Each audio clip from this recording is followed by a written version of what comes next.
যাচ্ছি জাঙ্গিপাড়া পরিবহন মন্ত্রী শ্রেয়াশিস চক্রবর্তীর সঙ্গে কথা বলতে। তিনি ভোটে প্রার্থী।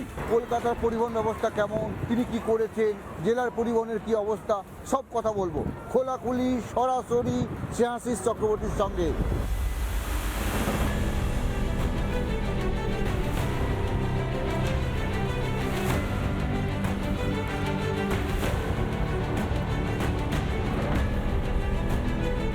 আমাদের ছোট নদী চলে এঁকে বেঁকে, এটা কিন্তু ছোট নদী নয়, এটা হচ্ছে দামোদর নদ।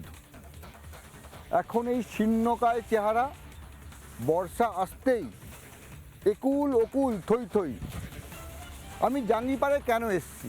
তিনি এবার নিয়ে 4 বার তৃণমূলের প্রার্থী হচ্ছেন এখানে, বিধায়ক, পরিবহন মন্ত্রী, তার সঙ্গে কথা বলতে এসেছি। তার নামে কি কি অভিযোগ আছে, তিনি আদৌ কাজ করেছেন না করেননি, কথা বলবো আমরা যার সঙ্গে, সেই শ্রেয়াশিস চক্রবর্তী এখন আমার সঙ্গে রয়েছেন। শ্রেয়াশিস বাবু, আপনার এলাকায় আমরা পৌঁছেছি, আপনি কি কনফিডেন্ট? একদম। কেন?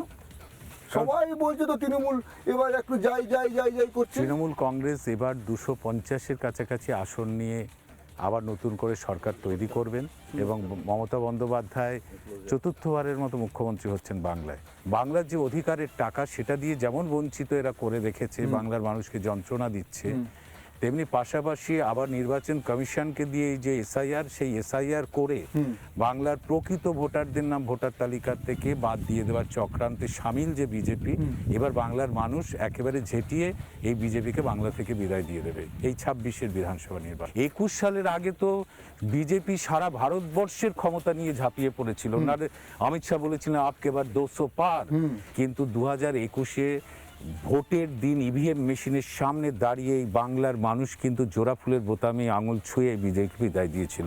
এবার তো আরও বেশি হবে, কারণ বিরোধী দলের একটা মিনিমাম নৈতিক দায়িত্ব থাকে।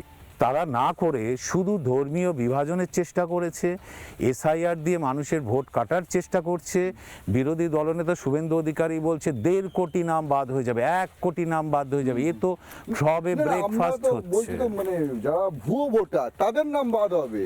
দেখুন, ভুয়ো ভোটার মানে ওরা শুভেন্দু অধিকারী যেটা বলছেন, তিনি তো খোলাখুলি বলছেন, আপনারা ছাপ্পা মারেন, ভুয়ো ভোটার দিয়ে ছাপ্পা করেন, আর সেই ভোট দিয়ে জিতে দিনের পর দিন সরকার করেন। আপনাকে একটা, শুভেন্দু অধিকারীর সাথে বাংলার মানুষের, সাধারণ মানুষের সম্পর্ক ভীষণ কম এবং বিজেপি নেই, তাই তারা এই ধরনের ভুল তথ্য কেন্দ্রীয় সরকার বা বিজেপির যে দল তাকে দিয়ে আজকে এই অপরিকল্পিত এসআইআরকে লাগু করেছে বাংলায়, যেটা বাংলার মানুষকে যন্ত্রণা দিচ্ছে।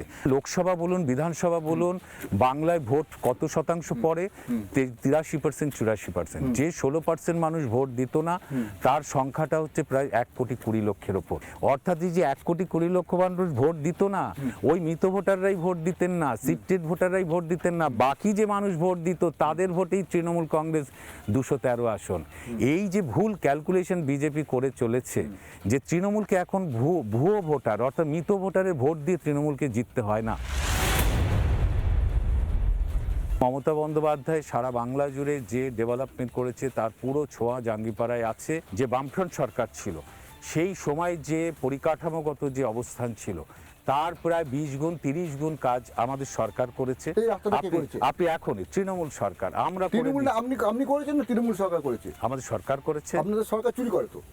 আমাদের এই তো অভিযোগ মাত্র, চুরি করলে এত কাজ হচ্ছে করে, মানুষ ভোট দিচ্ছে কি করে? মানুষ তো নিজের ডেভেলপমেন্ট পাচ্ছে। 2011 সালে আমি যখন প্রথম দাঁড়াই, সরু ছিল, ভাঙাচোরা ছিল, মানুষ চলাচলের, গাড়ি চলাচল অযোগ্য ছিল। সেই রাস্তাগুলোকে আমরা 15 বছরে চওড়া করেছি, শক্ত করেছি, ঝাঁ চকচকে করেছি। এখন মুড়ি ফেললে তুলে খেয়ে নেওয়া যাবে। আমাদের একটা থানা ছিল অ্যাডভেস্টার দেওয়া, সেটা আজকে মডেল থানা। আজকে সেখানে কিষাণ বাজার তৈরি হয়েছে, আইটিআই কলেজ তৈরি করেছে আমাদের সরকার, সুইমিং পুল করে দিয়েছি। একটা রুরাল হসপিটাল ছিল, অ্যাডভেস্টার পলিস্টারা খসে পড়ছে, 30 বেড, সেটাকে 60 বেড করা হয়েছে, বাউন্ডারি ওয়াল দেওয়া হয়েছে, ঢালাই করা হয়েছে, টাইলস বসানো হয়েছে, করে দিয়েছি। আমাদের সরকার ফুরফুরা ডেভেলপমেন্ট অথরিটি তৈরি করেছে, সেখানে স্টেট জেনারেল হসপিটাল তৈরি হয়েছে, দেখুন 100 বেডের, দারুণভাবে। ফুরফুরা সহ বেশ কিছু গ্রাম পঞ্চায়েতে ডেভেলপমেন্ট অথরিটির মাধ্যমে রাস্তাঘাট, আলো, উজুখানা, টয়লেট এগুলো আমাদের সরকার নির্মাণ করেছে।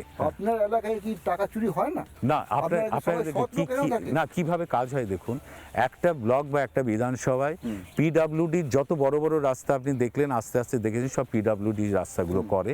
এগুলো পিডাব্লিউডি দপ্তর থেকে রাস্তাগুলো করা হয়, এবং পঞ্চায়েতি যে দপ্তর আছে সেই দপ্তর জেলা পরিষদের মাধ্যমে কিছু রাস্তা, এই বড় রাস্তাগুলোকে কানেক্ট করে গ্রামের ভেতরে ঢোকে।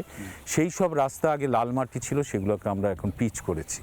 নানা ধরনের কন্টেন্ট দেখার জন্য লাইক করুন, শেয়ার করুন আমাদের ফেসবুক পেজ, সাবস্ক্রাইব করুন আমাদের ইউটিউব চ্যানেল। পাশাপাশি অন্যান্য ব্রেকিং নিউজের জন্য অবশ্যই চোখ রাখুন রিপাবলিক বাংলায়।